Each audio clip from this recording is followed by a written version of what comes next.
আমরা এই অফিসের যিনি দায়িত্বপ্রাপ্ত অফিসার আছেন তাকে আমরা আনুষ্ঠানিকভাবে জানাবো এবং তার সুপিরিয়রকেও জানাবো, যাতে করে অফিস টাইমটা ডিউ টাইমে হয় এখানে, এবং লোকজন যেন সারাদিন এখানে ভোগান্তিতে না থেকে তার কাজটা যেন সঠিক সময়ের মধ্যে শেষ করতে পারে। উনি বিশেষ কাজে মনে হয় এখনো আসতে পারেন নাই, তো আমরা ওনার সাথে কথা বলবো। যে কাজই থাকুক অফিস টাইমে যেন উনি এখানে আসেন, অফিস টাইমে অফিস করেন, এইটা আমাদের পক্ষ থেকে ওনার প্রতি আহ্বান থাকবে এবং এটা আমরা জানাবো। রাজনীতি মানে জনগণের সেবা করা, সুতরাং জনগণের সেবার কাজে নিয়োজিত থাকবেন। জনগণ থেকে অবৈধ অর্থ নেওয়ার থেকে সবাই বিরত থাকবেন। সকল রাজনৈতিক দলের কর্মী, আমাদের কর্মী, অন্যান্য কর্মী, সকলের প্রতি আমাদের আহ্বান। সম্মানিত উপস্থিতি, আপনারা জানেন যে জনগণের একটি বিরাট সেবার জায়গা হচ্ছে আমাদের সাব রেজিস্ট্রার অফিস। জনগণ প্রতিনিয়তই এই দপ্তরে আসেন তাদের প্রয়োজনীয় কাজের জন্য, কিন্তু বাস্তবতা নিরিখেই আমরা দেখতে পাই যে এখানকার কাজগুলোর জন্য সকাল থেকে এসে সারাদিন মানুষকে বসে থাকা লাগে। আমরা এই অফিসের যিনি দায়িত্বপ্রাপ্ত অফিসার আছেন তাকে আমরা আনুষ্ঠানিকভাবে জানাবো এবং তার সুপিরিয়রকেও জানাবো, যাতে করে অফিস টাইমটা ডিউ টাইমে হয় এখানে, এবং লোকজন যেন সারাদিন এখানে ভোগান্তিতে না থেকে তার কাজটা যেন সঠিক সময়ের মধ্যে শেষ করতে পারে। এটা আমাদের পক্ষ থেকে আমাদের একটা আমরা জেনে গেলাম আজকে। উনি বিশেষ কাজে মনে হয় এখনো আসতে পারেন নাই, তো আমরা ওনার সাথে কথা বলবো। যে কাজই থাকুক অফিস টাইমে যেন উনি এখানে আসেন, অফিস টাইমে অফিস করেন, এইটা আমাদের পক্ষ থেকে ওনার প্রতি আহ্বান থাকবে এবং এটা আমরা জানাবো। পাশাপাশি আমরা এখানে সিটিজেন চার্টার দেখেছি, আপনারাও দেখেছেন।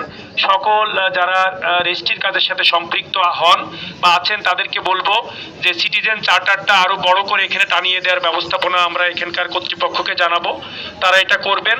সিটিজেন চার্টারে যে ফিসগুলো আছে, যেগুলোর সরকারিভাবে আপনাদেরকে রসিদ প্রদান করা হয়, আপনারা সেগুলো প্রদান করবেন।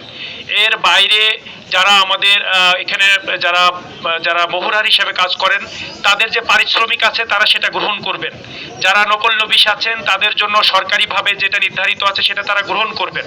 এর বাইরে গিয়ে জনগণের কাছ থেকে টাকা দিয়ে, টাকার অনুপাত অনুযায়ী তাদের কাছ থেকে, যে মানুষের কাছ থেকে বিভিন্নভাবে তাদেরকে আটকে রেখে টাকা আদায় করা হয় সমিতির নামে, আমরা এই সমিতি ব্যবস্থা দেখতে চাই না।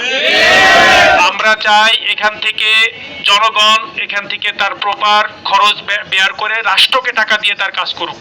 এখানে অন্য কোনো দপ্তর, অন্য কোনো অফিসার বা অন্য কোনো রাজনৈতিক ব্যক্তি, অন্য কোনো প্রতিষ্ঠান এখান থেকে লাভবান হোক ব্যক্তিগতভাবে, এটা আমরা বরদাস্ত করবো না ইনশাআল্লাহ।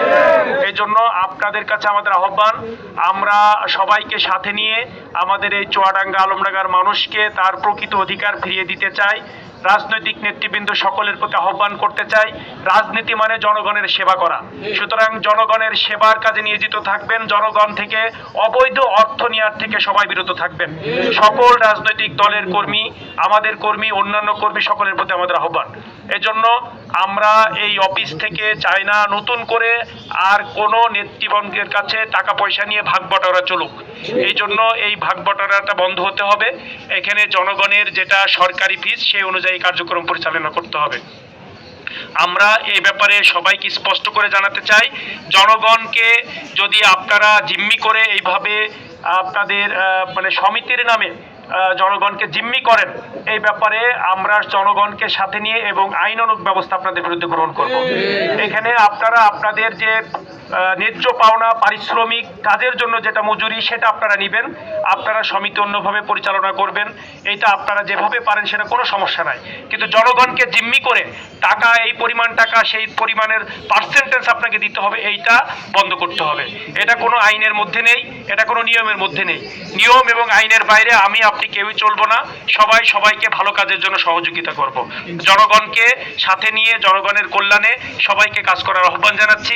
অনৈতিকভাবে টাকা পয়সা ইনকাম করলে সেটা মানুষের কতটুকু কাজে আসে সেটা আমরা জানি। এজন্য আপনারা অনৈতিক পথ পরিহার করুন। রোজার মাস, সবাই পরিশুদ্ধির মাস, এই পরিশুদ্ধি এখন থেকে শুরু হোক, এই কাজের মধ্য থেকে শুরু হোক। শুধুমাত্র রোজা থেকে না করে কাজের মধ্য দিয়েও যেন আমরা সততার পরিচয় দিতে পারি, পরিশুদ্ধির পরিচয় দিতে পারি, এটা আমাদের সকলের, এই সাথে সংশ্লিষ্ট সকলের প্রতি আহ্বান থাকলো। আমরা আজকে এখানে পরিদর্শন করে গেলাম। যে প্রবলেমগুলো আছে সেগুলো শুনলাম। নেক্সট টাইমে আমরা মনে করি এখানকার প্রবলেমগুলো আপনারা কেউ রাখবেন না, ভাগ বাটোয়ারি বন্ধ রাখবেন। এইগুলো বন্ধ রেখে সামনের দিনে সবার ন্যায্য সেবা মানুষের কাছে পৌঁছে দেবেন, সেই প্রত্যাশা রেখে সবাইকে ধন্যবাদ জানিয়ে আমার কথা শেষ করছি। আসসালামু আলাইকুম রহমতুল্লাহ।